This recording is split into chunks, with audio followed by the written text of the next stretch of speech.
तो शुरू करते हैं। Childhood friend of the zenith का मेन कैरेक्टर है गू यंगचुन।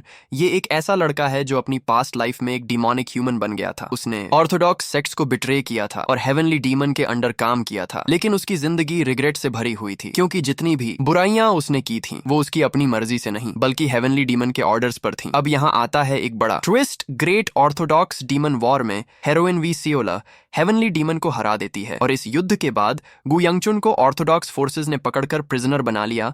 वो अपने गुनाहों की सजा भुगतता है और अपनी आखिरी सांस तक रिग्रेट में डूबा रहता है। लेकिन उसने अपनी चाइल्डहुड फ्रेंड वी सियोला को डीमन कल्ट के बारे में कुछ बहुत ही इंपॉर्टेंट जानकारी दी और वही जानकारी बाद में काम आई और फिर उसकी डेथ हो जाती है, क्योंकि हेवनली डीमन ने उस पर एक कर्स डाला था जो बिट्रेयल को रोकता था। लेकिन दोस्तों, यहीं से स्टोरी में आता है असली मजा। जैसे ही वो आंखें खोलता है वो एक गरीब लड़की से मिलता है जो फार्म से लाए हुए पोटैटोज ऑफर करती है। उसे लगता है कि ये सब एक ड्रीम है। पास्ट में गू यंगचुन उसे इग्नोर करता है, लेकिन बाद में रिग्रेट महसूस करता है और एक पोटैटो ले लेता है।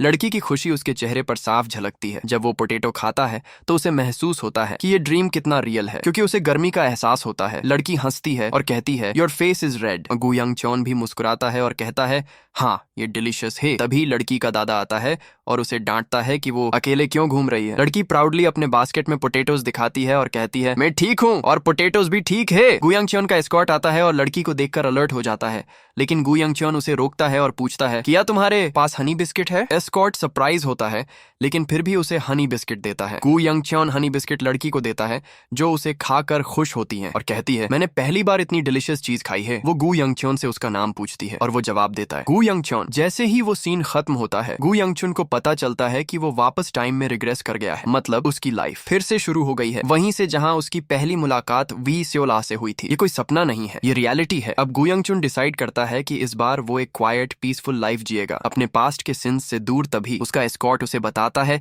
कि लॉर्ड हाउस में आ रहे हैं, यानी उसके फादर गू छियोलन, जो गू क्लैन के हेड हैं, जल्द ही आने वाले हैं। गू यंगचुन को गूज बम्प्स हो जाते हैं, क्योंकि उसने अपने फादर को कई सालों से नहीं देखा है। वो सोचता है फादर आ रहे हैं। वो अपने फादर के साथ अपने पास्ट एक्सपीरियंसेस को याद करता है, जहां उसके फादर ने उससे कहा था तुम कब तक ऐसे ही जीते रहोगे, क्या तुम एंड तक अपने फैमिली के लिए डिस्ग्रेस बने रहना चाहते हो। वो सोचता है कि उसने अपने पास्ट में जो गलतियां की थी उन्हें अब सुधारने का समय आ गया है। गू यंगचुन अपने फादर के अराइवल के लिए तैयार होता है और सोचता है कि अब उसे अपने एक्शंस के कॉन्सिक्वेंसेस को समझना होगा और सही डिसीजंस लेने होंगे। गू यंगचुन अपने कमरे में होता है जब अचानक दरवाजा खोलते ही उसके सामने वी सियोल आ खड़ी होती है। वो हैरान हो जाता है, क्योंकि उसके अनुसार वी सियोल आ से उसकी मुलाकात अभी नहीं होनी चाहिए थी। वो सोचता है ये सपना है, जरूर सपना है। लेकिन जब वी सियोल आ उसके कपड़े पकड़ती है तो उसे एहसास होता है कि ये हकीकत है। तभी एक बुजुर्ग व्यक्ति प्रकट होते हैं और वी सियोल आ को डांटते हैं। गू यंगचुन उन्हें पहचानता है, वो हैं वी ह्योगन, जिन्हें सोर्ड एम्परर के नाम से जाना जाता है। वी ह्योगन गू यंगचुन को बताते हैं कि वो और उनकी पोती वी सियोल आ अब से उसकी सेवा करेंगे। गू यंगचुन हैरान होता है और सोचता है